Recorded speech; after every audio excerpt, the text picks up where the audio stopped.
Iyi mikoro nkoresha ni peteroli. Mudasobwa ya mashini nandikisha ni peteroli. Umuhanda wa kaburimbo ndi kugenderaho ni peteroli. Imashini zihinga ndetse na zira zikora imihanda ni peteroli. Indege uri kumva ihindira mu kirere ni peteroli.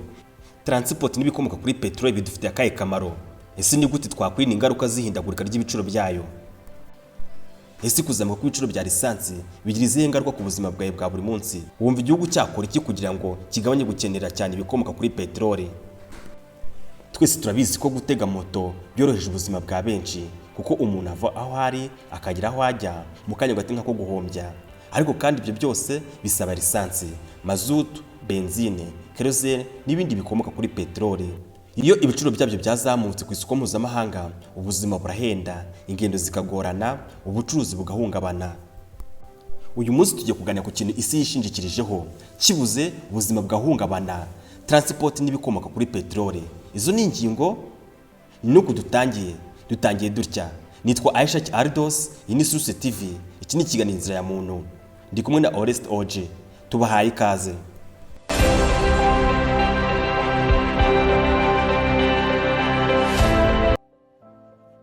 Lisansi, petrogasoline ni amazi yaka vuba akomoka kuri peteroli, crude oil, akoreshwa cyane nk'ibitoro mu binyabiziga, imodoka ndetse na moto bifite moteri zikoresha ibishashi, spark ignition engine. Ni ingenzi mu gutwara abantu n'ibintu, ingufu no mu nganda zikora ibintu binyuranye. Ibikubiye kuri lisansi, key details: lisansi ikomoka mu kwingurira peteroli mbumbe, crude oil, mu nganda. Abanyarwanda bakaba barayise lisansi cyangwa peteroli nyine nk'uko babyandika mu Kinyarwanda. Aho ikoreshwa harimo nko mu bwikorezi, mu gutwara imodoka na moto. Inganda cyangwa urugugo ikoreshwa mu gukora ibikoresho bya plastique, amavuta yo gusiga moteri, lubricant n'imiti. Hari kandi ingufu, gukoresha imashini zitanga umuriro, generators. Akamaro kayo nuko lisansi ari inkingi y'ubukungu bw'isi, ifasha mu ngendo, ubucuruzi n'inganda. Naho ingaruka ku bidukikije: lisansi n'ibitoro bitangirwamo non-renewable fossil fuels.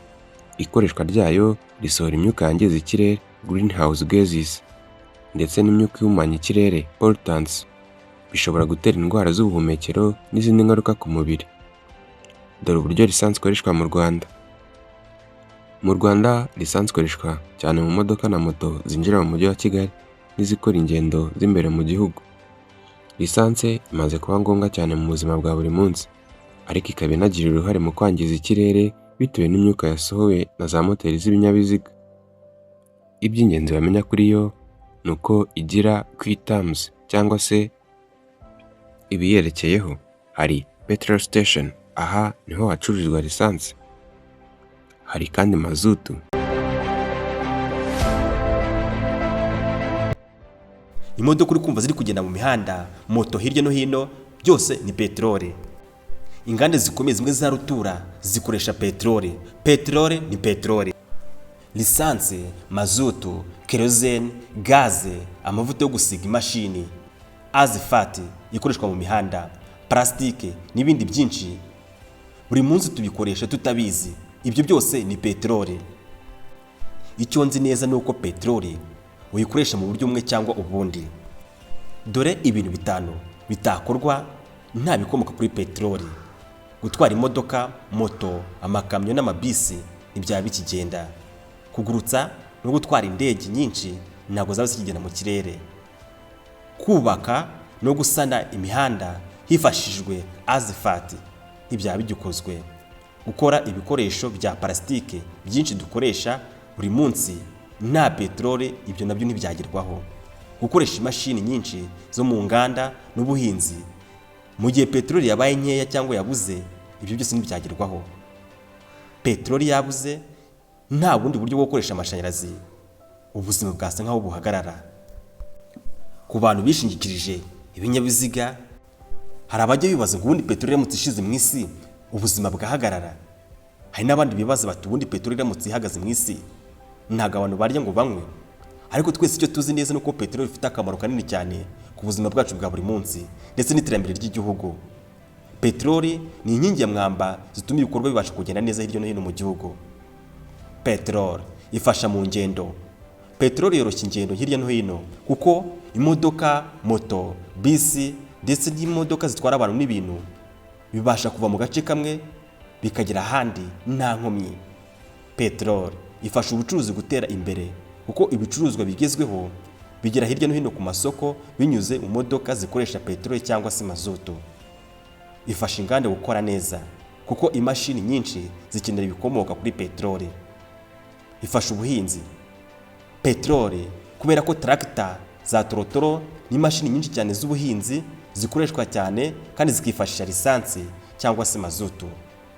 Peteroli ifasha ubwubatsi kuko imashini izubaka imihanda, izubaka amazu nyinshi cyane zikoresha ibikomoka kuri peteroli. Ikorwa ibindi bikoresho. Peteroli ikorwamo ibindi bikoresho nk'amavuta yo gusiga imashini, plastike, asifati ndetse n'ibindi. Peteroli izamura ubukungu bw'ibihugu binyuze mu misoro n'imirimo itangwa muri urwo rwego.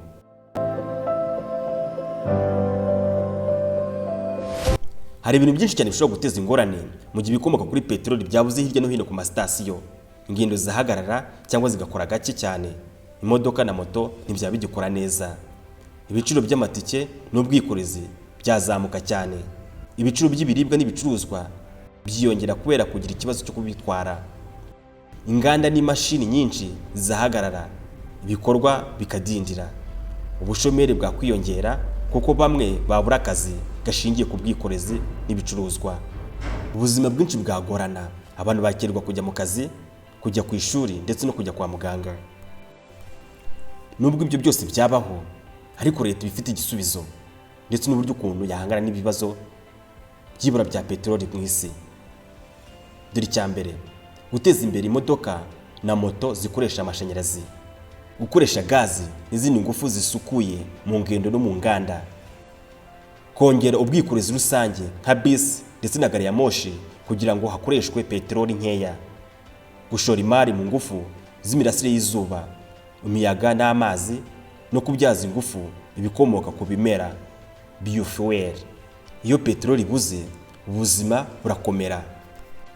Ariko iyo habaye igenamigambi ryiza, igihugu gikomeza gutera imbere. Niyo mpamvu dukwiye kuyikoresha neza, kuyizigama no gushaka izindi mbaraga zisimbura peteroli kugira ngo ejo hazaza harusheho kuba heza. Nk'uko abahanga bivuga bati, utekereza kure niwe urama.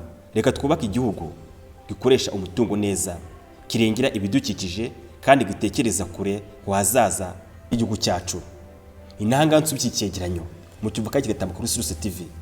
Dushimishwe cyane nuko mutega amatwi mukanakurikira n'ibiganiro bitamba kuri Source TV. Jye wabategura iki cyegeranyo nkaba nakibagejejeho, nitwa Aisha Aridosi. Mukomeze kugira impagarike n'ubugingo. Ufite igitekerezo, inyunganizi, watwandikira muri comment ukatubwira ikiganiro twazagutegura ubutaha. Ndabashimiye.